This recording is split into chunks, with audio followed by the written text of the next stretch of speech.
नमस्कार मंडळी, कल्याणकर कपिल या आपल्या लाडक्या चॅनलमध्ये मी स्मिता कांबळे तुमचं हार्दिक स्वागत करत आहे।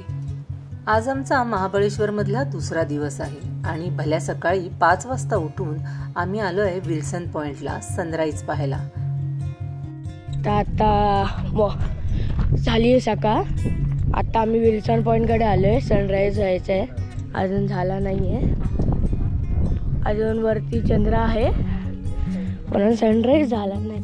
अगदी भर उन्हाळ्यात सुद्धा महाबळेश्वरचं तापमान इतकं कमी असताना का सकाळ सकाळ थंडीने अगदी आम्ही काकडून गेलो। सकाळचे 6 वाजले आणि आम्ही सनराइज पाहायला विल्सन पॉइंटला आलेलो आहोत, जो सनराइज पॉइंट म्हणून सुद्धा ओळखला जातो। 6:07 सूर्योदय आहे आणि बरोबर आम्ही राईट टाइमला आलेलो आहोत। आकाशातल्या या चंद्राला पाहून असं वाटतंय ना काय उगवणारा सूर्य आणि हा चंद्र एकाच धावपट्टीवर खेळून मस्तपैकी चौकार आणि षटकार खेळणार आहेत। हा वाऱ्याचा आवाज ऐकताय ना तुम्ही? वल्लरी आणि कपिल तर अक्षरशः गारठूनच गेलेत। क्षितिजावर सूर्यनारायणाचा रथ येऊ घातलाय तरी सुद्धा चंद्र मात्र आपलं सिंहासन सोडायला तयार नाहीये बरं का। इथून पुढे मात्र फक्त आणि फक्त निसर्ग बोलतो। अधूनमधून कॅमेराचे क्लिकचे आवाज येतात, परंतु त्यापुढे मात्र नीरव शांतता। क्षणभर कोणाला काही बोलायला सुचतच नाही। संपूर्ण सृष्टी अगदी तेजाने भारून जाते। संपूर्ण सृष्टीला सुवर्णाचं न्हाणं घालून आदित्यराज मोठ्या दिमाखाने उगवलेत पहा। सूर्याची ही लाली संपूर्ण चराचरात आणि आसमंतात अगदी भिनून जाते आणि संपूर्ण सृष्टी चैतन्यमय होते।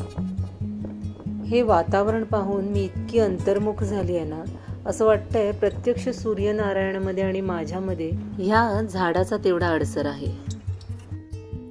सूर्य असा मुक्त हस्ताने सुवर्णाची उधळण करत असताना पाहणं म्हणजेच स्वतःच्या आयुष्याचं सोनं झाल्यासारखं आहे। नाहीतर आपल्यासारख्या शहरात राहणाऱ्या माणसांचं कुठलं हो एवढं नशीब। सृष्टीचा हा खेळ पाहायला भाग्यवान म्हणूनच जन्माला यावं लागतं। इथल्या मातीशी काहीतरी गतजन्मीचे ऋणानुबंध असतील। म्हणूनच की काय दरवर्षी येऊन सुद्धा न मन भरत न डोळे तृप्त होत। दरवर्षी नव्याने महाबळेश्वर उलगडत जातो मला। सूर्योदय तर झाला, आता प्रतापगडावर कूच करूया।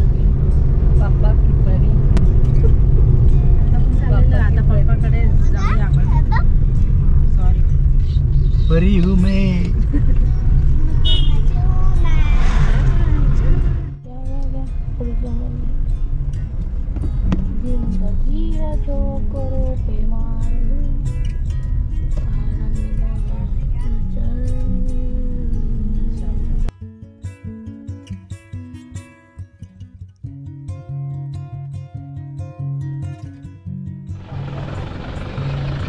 आता आपण प्रतापगडाच्या पायथ्याशी आलोय फायनली। चला आता प्रवास चालू करूया। जय जिजाऊ, जय शिवराय।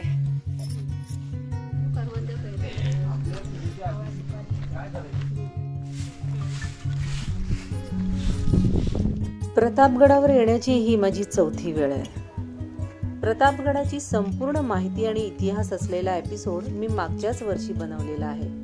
हा खास एपिसोड तुम्हाला पाहायचा असेल तर डिस्क्रिप्शन मध्ये त्या एपिसोडची लिंक दिलेली आहे।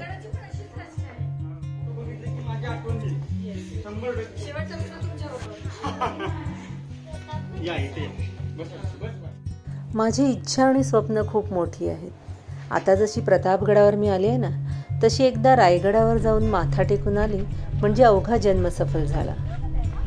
यावर्षी प्रतापगडावर दुरुस्तीचे काम चालू होते। काही महत्त्वाचे बुरुज आणि प्रतापगडावरची माची या सगळ्यांच्या दुरुस्तीचं काम चालू होतं। असं म्हणतात की ज्याला आपण दैवत मानतो ना, त्याच्या पायाशी वारंवार येण्यासाठी त्याच्या प्रती खास निष्ठा असावी लागते। या एवढ्या आणि एवढ्या एकाच कारणासाठी मी स्वतःला फार भाग्यवान समजते। नाहीतर आपण अगदीच शून्य आहोत। महाराजांना मानवंदना देऊन आणि एक प्रदक्षिणा घालून आम्ही झटपट पुढे निघालो। चला आता आपण या जुन्या पाषाणी तबकातून थंडगार ताक पिऊ. भवानी मातीच्या मंदिरावर माकडांची कशी शाळा भरली आहे पहा, काय दंगा चालू आहे.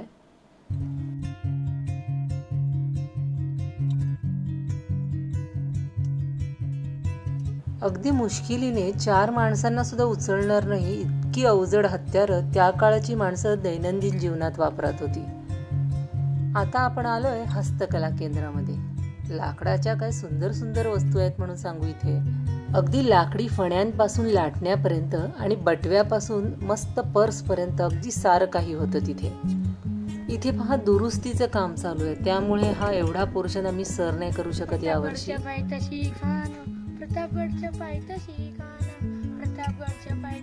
कान आला बेगुमान, त्याला नाही जाणीव शक्तीची, करेल काही कल्पनायुक्तीची, करेल काही कल्पनायुक्ती. गडावर असणारं मारुतीचं मंदिर आणि केदारेश्वर मंदिर म्हणजे पर्यटकांना विसाव्याची जागा. इथं 2 घटका शांत बसले ना का सारा शिण जातो.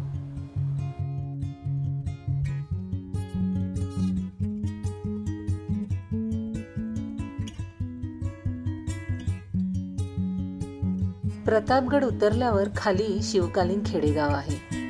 यावरचाही एक सेपरेट एपिसोड मी बनवलेला आहे आणि त्याची लिंक सुद्धा डिस्क्रिप्शन मध्ये तुम्हाला दिलेली आहे. शिवकालीन सामाजिक परिस्थिती, एखादं गाव कसं असेल त्यावेळेस याचा सारासार विचार करून या शिवकालीन खेड्याची निर्मिती झाली आहे.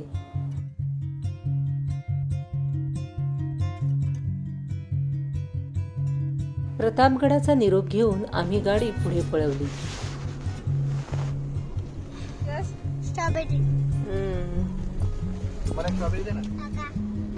एक सेकंड बोलीस, एवढी तत्पर आहे.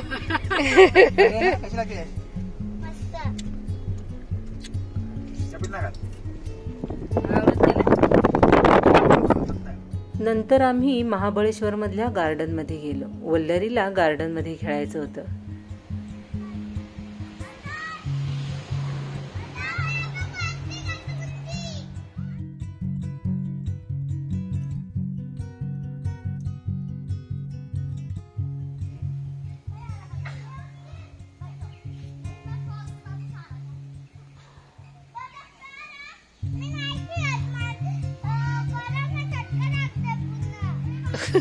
आता आपण लॅमिंग्टन पॉइंट जवळील गणपती मंदिरात आहोत. इथून पुढेच थोड्या अंतरावर थोडं वर चढून गेल्यास किंग चेअर पॉइंट आहे. तसेच महाबळेश्वरचं पठार हा पॉइंट सुद्धा इथे आहे आणि या पठारावरून आपल्याला ग्रीन कार्पेट हा पॉइंट दिसतो. म्हणजे खालचं जे जंगल आहे पूर्ण जावळीचं खोरं आपल्याला इथून दिसतं.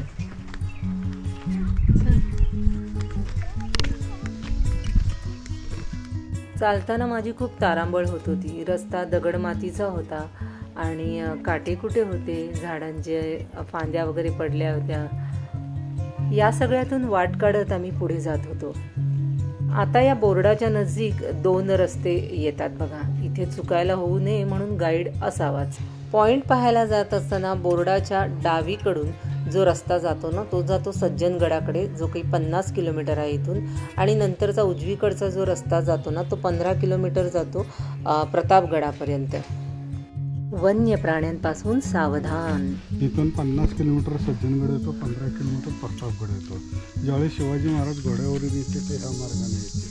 इथे घोडाबा करून खाली गणपतीच्या दर्शनाला जायचे. ही गणपतीची मूर्ती आहे ती आपोआप जमिनीतून निघालेली स्वयंभू मूर्ती, म्हणजे शिवाजींच्या काळाच्या पूर्वीची. नंतर इंग्रज लोक आल्याच्या नंतर तो खालता डांबरी रस्ता बनवला. नंतर हा पूर्वीचा घोडा रस्ता होता. आता बी ट्रॅकिंग करण्यासाठी पुन्हा अंबावरून मुलं येतात. 1 दिवसात ट्रॅकिंग करायची असेल तर 15 किलोमीटर प्रतापगडला चालत जाऊ शकतात. 2 दिवसात ट्रॅकिंग असेल तर 50 किलोमीटर सज्जनगडला चालत जाऊ शकतात.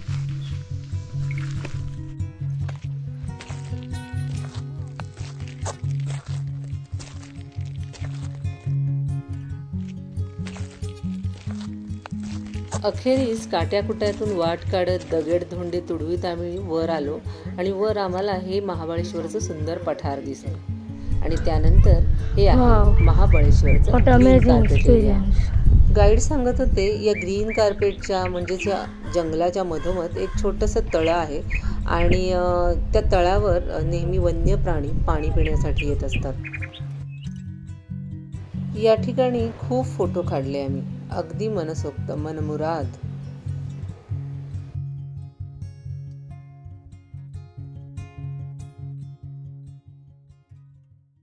महाबळेश्वरचे किंग चेअर पॉईंट आणि इतर जे 2 पॉईंट आहेत वरचे ते केले. खरं सांगायचं तर हे पॉईंट करणं म्हणजे एक ट्रेकिंगचा छोटेखानी अनुभवच आहे, कारण इतकं चढण आहे. बघू शकता तुम्ही, हे बघा. अरे मला थोडंसं बोलायचं आहे. दिसलं तर अशापैकी चढण आहे आणि मी आता बऱ्यापैकी थकलेली आहे. सगळ्यांच्या आधी आली आहे चढून, पण आता शेवटी राहिले मी उतरताना. त्यामुळे आता मी बाईक करते आणि कॅमेरा बंद करते. चलो बाय. लिंगमळा धबधबा आणि तापोळा हे पॉईंट आम्ही स्किप केले, कारण ते पॉईंटच असे आहेत की ज्याची मजा पावसात छान वाटेल. तुर्तास आपण आलो रेड बटन या गो कार्टिंग अम्युजमेंट पार्कमध्ये. मनात थोडीशी धाकधूक होती, कारण यावेळेस कपिल कोणीही सहाय्यक व्यक्ती न घेता स्वतःच रेसिंग कार चालवणार होता.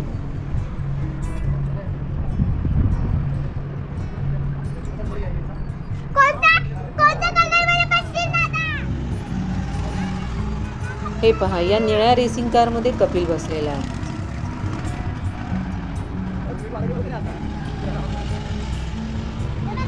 अरे जाऊ दे आता, चल.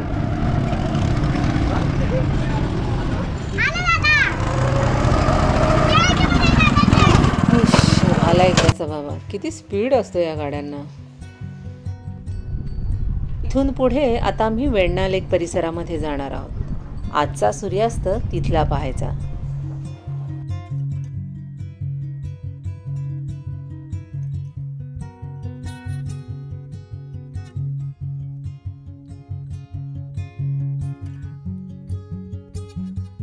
चला मंडळी, या चहा घ्यायला. बनला बघा ना, कसा चोपडून मस्का लावलाय ना, पाहूनच तोंडाला पाणी सुटते. चहा पिऊन झाल्यावर आम्ही मार्केट फिरायचं ठरवलं, कारण इथली छान छान दुकानं आम्हाला प्रलोभनं दाखवत होती.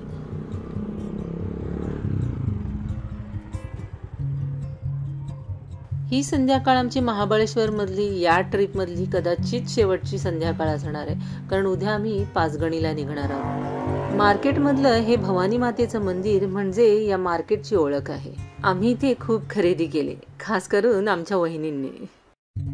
ही बेकरी पाहताय ना, खूप जुनी आहे. ही खूप क्लास पदार्थ असतात, अगदी दर्जा म्हणतात ना त्या पद्धतीचे. तर मंडळी, असा हा आमचा महाबळेश्वरमधील दुसरा दिवस छान आम्ही एन्जॉय केला. आशा आहे तुम्हाला सुद्धा हा एपिसोड नक्की आवडला असेल. Thanks for your time.